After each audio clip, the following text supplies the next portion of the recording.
What's up, everyone? Welcome back to No Cap Space. Tyler here, and we are continuing our WNBA team preview series as we inch closer and closer to the start of the season. Today, we have a team that is entering a brand new era, like a lot of teams, honestly, across the WNBA, but I think that fits this team more than any other, the Phoenix Mercury. Obviously, Diana Taurasi retires, Brittany Griner leaves to Atlanta.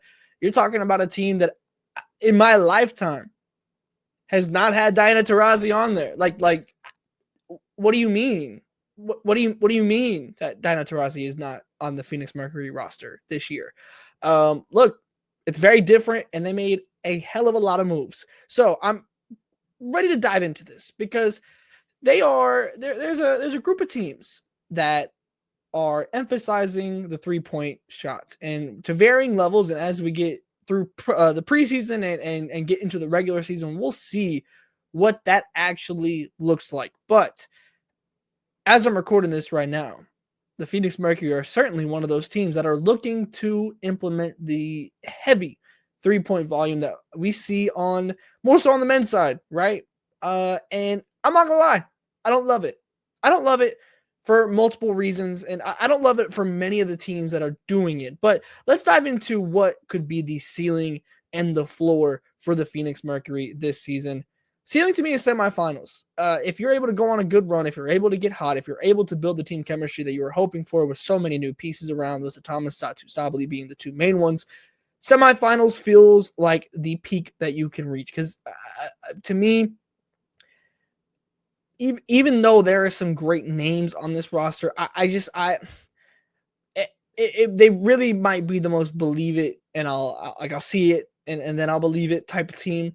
Because right now I'm not seeing the vision.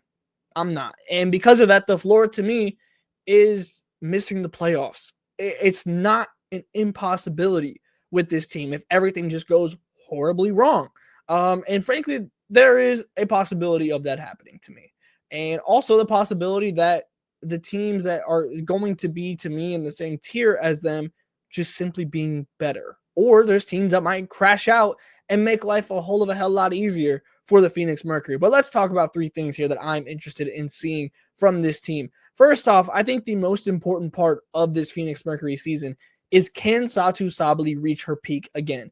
In 2023, she was absolutely phenomenal. 18 and a half points, 8 rebounds, shot, what was it, 36% from three? Decent, right? 45% from 2024. But the thing that makes 2023 so notable for Satou Sabally is the amount of games played while playing at that high level. If you look at her games played from 2020 on, when she entered into the WNBA, 16, 17, 11, 38, 2023, and 15.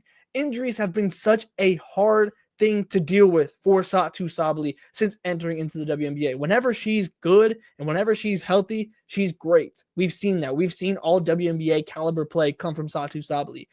How do we make that a consistent thing that we find and get back to what we saw in 2023? I think what you see from the facility standpoint in Phoenix is certainly something that, one, was a big reason for Satou Sabally wanting to leave Dallas and go to a team that has this level of investment. And in a perfect world, that should help. That should genuinely help and help keep her on the floor. I think the biggest thing for me is the shot diet, and we're going to talk about the shot diet. The shot diet is interesting because we saw Nate Tibbetts talking about basically he doesn't want to see a single mid-range from Satou Sabally. He just absolutely, for lack of a better term, shit on the mid-range. And I don't know, man. I don't love it. I don't. And Satou is certainly a capable 3-point shooter, obviously. But I don't like the idea of putting these players into confinements like that, where your system just simply does not allow mid-range. Like, I just can't comprehend doing that. And again, the Phoenix Mercury are not the first team or the only team to do this in the WNBA this offseason. And I'm sure I'll have plenty to say on some of these other teams as well. But I'm intrigued on what that looks like for Satou as she continues to try and really work back into being the player that we know Satou is capable of being. And so that's what I'm excited for. Like, I want Satou Sabally to be at her peak so incredibly bad, and the Phoenix Mercury need her to be at her peak so incredibly bad this season, because you gambled so much on Satou being healthy. You gambled so much on her reaching what she was able to do in 2023. If she's able to do that, you're looking closer to that ceiling, to me, in my eyes, at the potential of what this Phoenix Mercury team can do. Next up for me, speaking of kind of that gamble, right? Who are the point guards? Who are the point guards? Because right now it's Alyssa Thomas. And Alyssa Thomas is certainly capable of doing that. But you have no starting caliber point guard on this roster. You had two. In Natasha Cloud and Ty Harris. And you traded them both. Now, I understand. To get stuff, you got to give stuff, right? But trading both point guards, if you just had one of them on this roster, the way I would be looking at this team would be so incredibly different. Because now you got to think about it. If you want Alyssa Thomas to be your point guard, you don't have a three-point shooter out there. And we're going to talk about threes even more. That's the biggest thing to take away from this Mercury team, is they want to shoot threes. And to me, the roster is not built for it. It's not. You have two, your centers are going to be Natasha Mack and Kalani Brown, right? Who's shooting threes? So that's two players on the court. Presumably most, if not all times, that isn't shooting the three. So when you don't have a point guard that can shoot, like you have Sammy Whitcomb, you've got Sevgi from Dallas.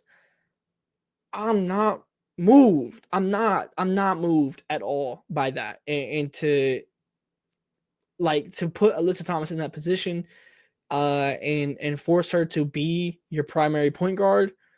Again, Alyssa Thomas is capable of that. Is Alyssa Thomas capable of, and I don't see this as a fault of her own, but in this particular system and running it like this, how does that work? And again, I could just be completely off on this, and it truly be, I'll see it and I'll believe it. But right now, on paper, it doesn't make sense. Now, let's get to this last point. Threes. Are you sure? Like, are we sure? Are we sure? Like 100%. Like, we're set? We're set on that? We're set.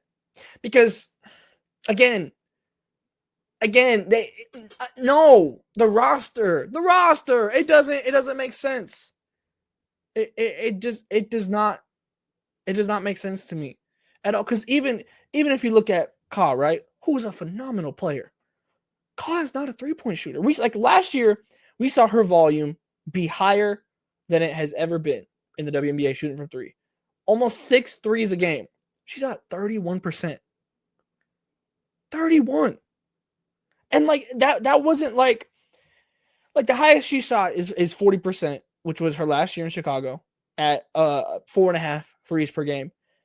And even if you go back and you go back further, even on lower volumes, you got 35, 30, 34, 30.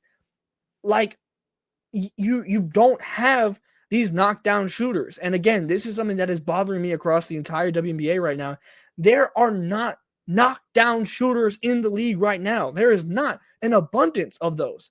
That is a gift from God to have a real knockdown three-point shooter on your team. And you have teams basing their entire identity off the idea of putting up as many threes as they can and only shooting layups for twos. I don't get it. You're handcuffing yourself. It doesn't make sense to me. And so when you look down, like your general lineup that you're going to have in, Satou is certainly capable of shooting threes. I don't know. Is it Sammy Whitcomb starting? I don't know. Like, I don't know what to expect from that once we get into the regular season here. But, Sammy's obviously a capable shooter. Alyssa Thomas is not. Whoever's at the 5 is not. And Ka obviously can make threes, but is not some knockdown shooter. So when you look over the course of this roster, I don't see from an offensive standpoint where that strategy makes sense. They should be a team that should be like, obviously Liz Thomas is a fantastic defender. Kyle is willing to get down like, so like there will be a ton of effort, and like you're able to hopefully get easy buckets from that perspective of just forcing other turnovers and whatnot. But when it comes to an offensive philosophy, buddy, I am not moved. I am not moved. And this is just the first of these teams that are really going to try and emphasize this. And I feel that way essentially across the board. I don't get it. I'm not going to get it until I see it. And if I see it and I'm wrong, so be it. But until then, the add, the subtract, the multiplication, the PEMDAS, none of it is making sense in my brain. None of it. So until it does, I'm sticking with it. And to me, that's why I worry that the Phoenix Mercury can crash out this season and not reach the potential that the names on their roster should be able to hit. Because there are some talented stars on this team, but I worry that they sold out too much, getting rid of Cloud, getting rid of Harris, getting rid of Cunningham. I worry that they sold out too much to go and get that caliber of talent in the building. You used all your picks last year to get Kyle. You're banking on this roster. And right now, this roster is not yelling championship to me. It's not even like a holler in the distance to a championship to me. So I'll be interested in seeing. Maybe I'm wrong. Maybe I'm wrong. And I'm okay with being wrong. Maybe I'm right. Regardless, make sure you subscribe so you can let me know way down the road. You can either come and celebrate, do a victory lap with me, or just come and make fun of me. It's fine. Either way, we're cool. We're cool. But let me know. Do y'all believe in the Phoenix Mercury? Let me know down in the comments below. I genuinely am very interested in what you guys might think on this, because I am not seeing the vision at all whatsoever. One bit. I'm not. But until next time, where this preview series continues, I'll be here. We got Ball Up Top videos dropping as well. Make sure you're tapped in across the board on the YouTube. Like, subscribe, share, comment. It all genuinely helps. All goes to us covering the game more and more that we love to do, and love that you love to listen to us. So make sure you're also tapped in on NoCatSpaceWBB.com. All our print, all our podcasts, you can find everything there. Team previews are going up there on in print form. We got cover stories coming. Legendarium just dropped, a whole bunch of stuff coming your way from No Cap Space. So make sure you're tapped in across the board. All the links down in the description below, and I'll see you next time.